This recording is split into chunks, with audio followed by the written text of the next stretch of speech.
Hello friends, எல்லாருக்கும் வணக்கம்.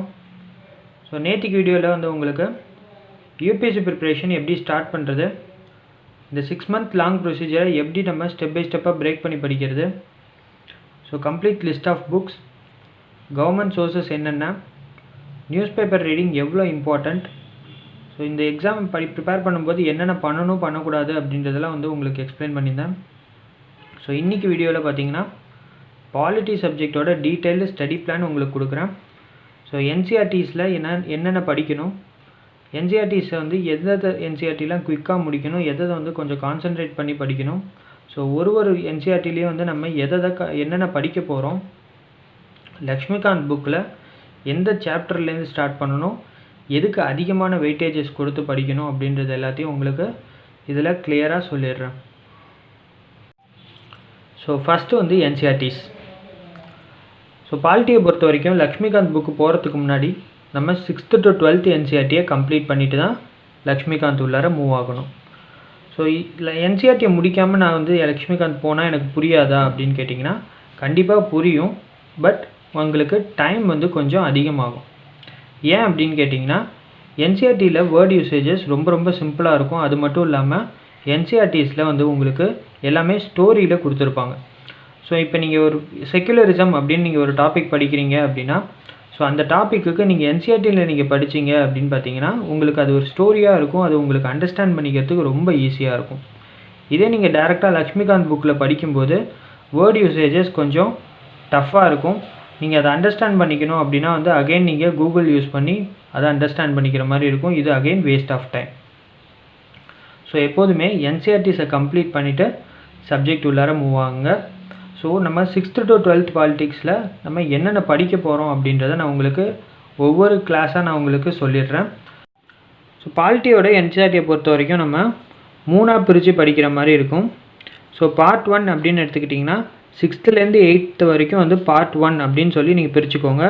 So நீங்கள் அதோட டாப்பிக்கை பார்த்தீங்க அப்படின்னாலே வந்து அதிலே வந்து social and political life part 1, part 2, part 3 அப்படின்னு சொல்லி அவங்களே கொடுத்துருப்பாங்க. ஸோ இந்த 3மே வந்து சொசைட்டி பேஸ் பண்ண பாலிட்டி டாபிக்ஸ். ஸோ இதில் என்னென்ன படிப்பீங்க அப்படின்னு பார்த்தீங்கன்னா ஃபஸ்ட்டு டைவர்சிட்டி ஆஃப் இந்தியா, அப்புறம் டெமோக்ரஸி பிரின்சிபல்ஸ். ஸோ இதோட அட்வான்டேஜஸ் டிஸ்அட்வான்டேஜஸ் இதில் கிளியராக இருக்கும். அடுத்தது ரூரல் அண்ட் அர்பன் அட்மினிஸ்ட்ரேஷனை பற்றி உங்களுக்கு இருக்கும். ரூரல் அண்ட் அர்பன் லைவ்லிஹுட்ஸை பற்றி இருக்கும். ஸோ இன்னும் கிளியராக சொல்லணும் அப்படின்னா இதுதான் வந்து பஞ்சாயத்தி ராஜ் அண்டு முனிசிபாலிட்டிக்கான பேசிக் டாபிக்ஸ். அடுத்தது பார்த்திங்கன்னா 7th வந்து பார்த்திங்கன்னா ஈக்குவாலிட்டி, மீடியாவோட role, market system in India, அப்புறம் கவர்மெண்ட்டோட ரோல் ஹெல்த் செக்டாரில் எப்படியெல்லாம் இருக்கணும். ஸோ இதெல்லாம் வந்து 7th படிப்பீங்க. 8th வந்து கான்ஸ்டியூஷனை பற்றி கொஞ்சம் பேசிக்ஸாக படிப்பீங்க. அப்புறம் நம்மளோட ஜுடிஷியல் சிஸ்டம், ஜுடிஷியரியை பற்றி படிப்பீங்க. ஸோ லாஸ் வந்து எதுக்காக உருவாக்குனாங்க அப்படின்றத பற்றி கொஞ்சம் படிப்பீங்க. அடுத்தது 9th and 10th NCERT. So 9th and 10th என்சிஆர்டியில் என்னென்ன படிப்பீங்க அப்படின்னு பார்த்தீங்கன்னா ஃபஸ்ட்டு திங் வந்து டெமோக்ரஸினா என்ன அப்படின்னா கொஞ்சம் கிளியராக படிப்பீங்க. ஸோ 9th பார்த்தீங்கன்னா வேர்ல்டு அண்ட் இந்தியாவில் டெமோக்ராட்டிக் பிரின்சிபல் எப்படி இருக்குது, ஸோ ரைட்ஸ், டெமோக்ராட்டிக் ரைட்ஸ் எப்படி இருக்குது, ஸோ கான்ஸ்டியூஷனல் டிசைன் டெமோக்ராட்டிக் பிரின்சிபலில் எப்படி உருவாக்குறாங்க, ஸோ எலெக்ஷன் ப்ராசஸ் டெமோக்ராட்டிக் கண்ட்ரியில் எப்படி இருக்குது, மற்ற கண்ட்ரியில் எப்படி இருக்குது. ஸோ இதெல்லாம் வந்து 9th படிப்பீங்க. 10th வந்து ஃபெட்ரலிசம் கான்செப்ட் என்ன அப்படின்னு படிப்பீங்க. ஸோ பவர் ஷேரிங் எப்படி இருக்குது அப்படின்றத பற்றி படிப்பீங்க. அடுத்தது பார்த்திங்கன்னா இம்பார்ட்டண்ட் அப்படின்னா ஜென்ரல் ரிலீஜன் கேஸ்ட். ஸோ இதை பற்றி வந்து ரொம்ப கிளியராகவே படிப்பீங்க. ஸோ இது ரிலேட்டடான ஸ்ட்ரகிள்ஸ் அண்ட் மூமெண்ட்ஸ் என்னென்ன அப்படின்றதையும் 10th கவர் பண்ணுவீங்க. நெக்ஸ்ட் வந்து பார்த்திங்கன்னா 11th and 12th NCERT. So 11thலேயும் 12thலேயும் வந்து நமக்கு ரெண்டு புக்ஸ் இருக்கும். ஸோ இதில் நம்ம படிக்க வேண்டியது அப்படின்னு பார்த்திங்கன்னா வந்து Indian constitution at work, politics in India since independence. So இந்த 2 புக்கும் தான் வந்து ஃபஸ்ட்டு நம்ம லக்ஷ்மிகாந்த் ஆரம்பிக்கிறதுக்கு முன்னாடி முடிக்க வேண்டிய topics. So political theory, contemporary world politics எல்லாமே வந்து நம்ம லக்ஷ்மிகாந்த் படிக்கும்போதே வந்து சைட் பை சைட் கொஞ்சமாக வந்து உங்களுக்கு டைம் கிடைக்கும் போதெல்லாம் படிச்சுக்கலாம்.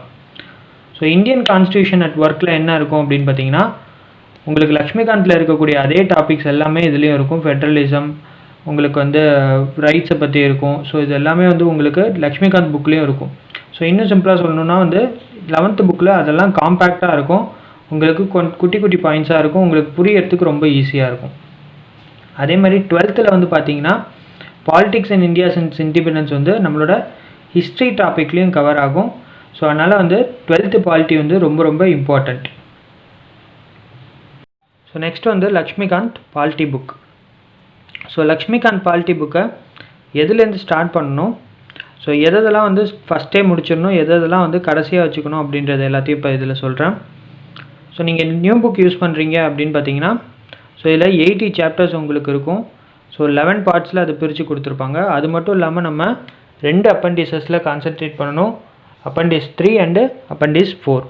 ஸோ 3rd என்ன இருக்கும் அப்படின்னு பார்த்தீங்கன்னா, டேபிள் ஆஃப் பிரசிடென்ட்ஸ். அதுவும் 4th Appendixல என்ன இருக்கும் அப்படின்னு பார்த்தீங்கன்னா, அமெண்ட்மெண்ட்ஸ். ஸோ இது ரெண்டும் வந்து நம்ம ப்ரிலிம்ஸ் பாயிண்ட் ஆஃப் வியூவில் ரொம்ப இம்பார்ட்டண்ட்.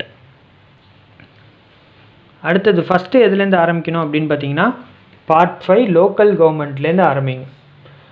நம்ம 6th NCERTயில் ஸ்டார்டிங்கில் பஞ்சாயத்து ராஜ்லேருந்து தான் ஆரம்பிச்சிருப்போம். ஸோ அதே மாதிரியே வந்து இதுலேயும் வந்து என்ன பண்ணுங்கள் அப்படின்னு பார்த்தீங்கன்னா, லோக்கல் கவர்மெண்ட்லேருந்து ஆரம்பிங்க. ஸோ லோக்கல் கவர்மெண்ட்டில் வந்து உங்களுக்கு 2 இருக்கும்.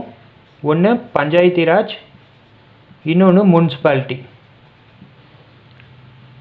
அடுத்தது constitutional bodies. Part 7 constitutional bodies. So இந்த கான்ஸ்டியூஷனல் பாடி டாபிக் ரொம்ப ஈஸியாக இருக்கும். ஸோ அது மட்டும் இல்லாமல் இந்த டாபிக் முடிக்கிறதுக்கு உங்களுக்கு அதிக டைமும் எடுத்துக்காது. அடுத்தது நான் கான்ஸ்டியூஷனல் பாடிஸ். இதுவும் வந்து ஒரு ஈஸியான டாபிக். உங்களுக்கு டைம் கன்சம்ஷன் ரொம்ப கம்மியாக இருக்கும். ஸோ நீங்கள் அந்த 3 டாப்பிக்கே முடிச்சதுக்கு அடுத்தது வந்து பார்த்தீங்கன்னா, உங்களுக்கு Part 1 constitutional frame work start பண்ணுங்கள். ஸோ இதில் உங்களுக்கு வந்து பார்த்தீங்கன்னா 11 டாபிக்ஸ் இருக்கும். ஸோ இதில் நீங்கள் ஃபஸ்ட்டு ஸ்டார்ட் பண்ண வேண்டியது அப்படின்னு பார்த்தீங்கன்னா, fundamental right, DPSP, fundamental duty. இந்த 3ம் படிக்கிறதுக்கு கொஞ்சம் டைம் எடுக்கும். ஏன்னா வந்து இது ப்ரிலிம்ஸ் பாயிண்ட் ஆஃப் வியூவில் ரொம்ப ரொம்ப இம்பார்ட்டண்ட்டான டாபிக். நிறைய வாட்டி வந்து ப்ரிலிம்ஸில் இந்த இதுலேருந்து கேள்விகள் கேட்டுக்கிட்டே இருக்காங்க. அடுத்தது பார்த்தீங்கன்னா சிட்டிசன்ஷிப். ஸோ இதுவும் வந்து கொஞ்சம் டைம் எடுக்கும். அதனால் இதை செகண்டாக வச்சுக்கோங்க. ஸோ இதுக்கு அடுத்தது பார்த்தீங்கன்னா வந்து ஃபஸ்ட்டு 5 டாபிக்ஸ், அப்புறம் 10th and 11th topic complete பண்ணுங்கள். ஸோ நீங்கள் ஃபஸ்ட்டு பார்ட் முடித்ததுக்கப்புறம் வந்து second system of government start பண்ணுங்கள். ஸோ இதில் வந்து பார்த்தீங்கன்னா நீங்கள் பார்லிமெண்ட் பற்றி படிப்பீங்க, ஃபெட்ரல் சிஸ்டம் ஆஃப் இந்தியாவை பற்றி படிப்பீங்க, சென்ட்ரல் ஸ்டேட் ரிலேஷனையும் இன்டர் ஸ்டேட் ரிலேஷனை பற்றியும் படிப்பீங்க. இதுக்கு அடுத்தது கடைசியாக வந்து எமர்ஜென்சி ப்ரொவிஷன்ஸை பற்றி படிப்பீங்க. ஸோ 3rd பார்ட் அதுக்கு அடுத்தது ஸ்டார்ட் பண்ணுங்கள். ஸோ இதில் யூனியன் கவர்மெண்ட் பற்றியும் இதில் ஸ்டேட் கவர்மெண்ட் பற்றியும் படிப்பீங்க. ஸோ இந்த 3rd and 4th பார்ட்டை வந்து நீங்கள் சைமல்டேனியஸாக படிக்கிற மாதிரி இருக்கும். ஸோ கம்பேர் பண்ணி படிங்க. ஸோ ஃபார் எக்ஸாம்பிள் அப்படின்னு சொல்லணும் அப்படின்னு பார்த்தீங்கன்னா, பிரைம் மினிஸ்ட்ரியும் சீஃப் மினிஸ்ட்ரியும் கம்பேர் பண்ணு, அவரோட பவர்ஸ் இவரோட பவர்ஸ் என்ன அப்படின்றத கம்பேர் பண்ணுங்கள். ஸோ நீங்கள் இந்த 2 டாப்பிக்கை தனித்தனியாக படிக்கும்போது ஒரு 10 டேஸில் நீங்கள் இதை முடிக்கிறீங்க அப்படின்னா, ஸோ நீங்கள் கம்பேர் பண்ணி படித்தீங்க அப்படின்னு பார்த்தீங்கன்னா ஒரு 6 டேஸில் நீங்கள் இதை கம்ப்ளீட் பண்ணிட முடியும். ஸோ கடைசியாக வந்து Part 6 படிங்க. ஸோ Part 6ல் வந்து பார்த்திங்கன்னா யூனியன் டெரிட்டரிஸ் பற்றியும் ஸ்பெஷல் ஏரியாஸ் பற்றியும் இருக்கும். ஸோ ஸ்பெஷல் ஏரியாஸில் என்னென்ன இருக்கும் அப்படின்னு பார்த்தீங்கன்னா, ட்ரைபல் ரீஜன், ஷெட்யூல்டு ஏரியாஸ் பற்றி உங்களுக்கு கொடுத்துருப்பாங்க. ஸோ லாஸ்ட் 3 டாபிக் வந்து Part 9, Part 10, Part 11. So Part 9ல் பார்த்தீங்கன்னா வந்து கோஆப்ரேட்டிவ் சொசைட்டியை பற்றி படிப்பீங்க, அஃபிஷியல் லாங்குவேஜஸ், அப்புறம் special provisions, rights of government, அப்புறம் பப்ளிக் சர்வீசஸ் பற்றியெல்லாம் படிப்பீங்க. ஸோ நெக்ஸ்ட் ஒன் பார்த்திங்கன்னா பொலிட்டிக்கல் டைனமிக்ஸ். ஸோ இது கொஞ்சம் ஸ்லோவாக படிக்க வேண்டிய டாபிக். ஏன் அப்படின்னு பார்த்தீங்கன்னா கம்ப்ளீட்டாக தியரியாக இருக்கும் அண்டு கொஞ்சம் அண்டர்ஸ்டாண்ட் பண்ணி படிக்க வேண்டிய டாபிக் இது. ஸோ அதனால் வந்து இதை முடிஞ்ச வரைக்கும் வந்து ஸ்கிப் பண்ணாமல் படிங்க. லாஸ்ட்டாக வந்து ஒர்க்கிங் ஆஃப் கான்ஸ்டியூஷன். ஸோ இதுவும் வந்து நீங்கள் ஸ்லோவாக படிக்கணும். ஸோ இதையும் வந்து ஸ்கிப் பண்ணாமல் படிங்க. இது ரெண்டுமே வந்து பார்த்தீங்கன்னா மெயின்ஸ் பாயிண்ட் ஆஃப் வியூவில் நீங்கள் பாயிண்ட்ஸ் எழுதுறதுக்கு யூஸ் ஆகும். ஸோ இது மெயின்ஸுக்கு இம்பார்ட்டண்ட்டான டாபிக். ஸோ லாஸ்ட்டாக வந்து 2 அப்ரெண்டிசஸ் நான் முன்னாடியே சொன்ன மாதிரி டேபிள் ஆஃப் ப்ரெசிடென்ட்ஸ், அப்புறம் இது அமெண்ட்மெண்ட்.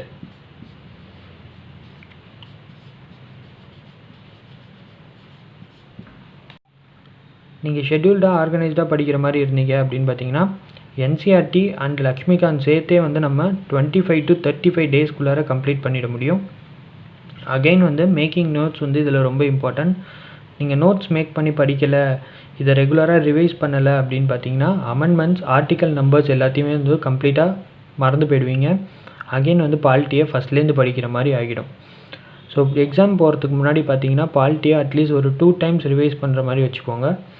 ஏன்னா வந்து ப்ரிலிம்ஸ் பாயிண்ட் ஆஃப் வியூவில் வந்து பாலிட்டி வந்து நமக்கு ஃபேக்சுவலாகவும் கேட்பாங்க, சம்டைம்ஸ் ரொம்ப ஸ்டாட்டிக்காகவும் கேட்கறதுக்கான சான்சஸ் இருக்குது. ஸோ இதில் சப்ஜெக்ட் நாலேஜும் வேணும், அதே டைம் தியரிட்டிக்கல் நாலேஜும் இதில் நமக்கு தேவை. ஸோ பாலிட்டி வந்து ரொம்ப ரொம்ப ரொம்ப இம்பார்ட்டண்ட்டான subject for prelims as well as main. So இந்த வீடியோவில் வந்து உங்களுக்கு ஸ்டடி பிளான் மட்டும் கொடுத்துருக்கேன். ஸோ நான் நெக்ஸ்ட்டு அடுத்தடுத்த சப்ஜெக்டோட ஸ்டடி பிளான் ஒன்ஸ் நான் கம்ப்ளீட் பண்ணதுக்கப்புறம் பாலிட்டியோட கிளாஸ் வீடியோஸ் அப்லோட் பண்ண ஆரம்பிக்கிறேன். ஸோ இன்ட்ரெஸ்ட் இருக்கிறவங்க அதையும் வந்து ஃபாலோ பண்ணி பாருங்கள். தேங்க்யூ.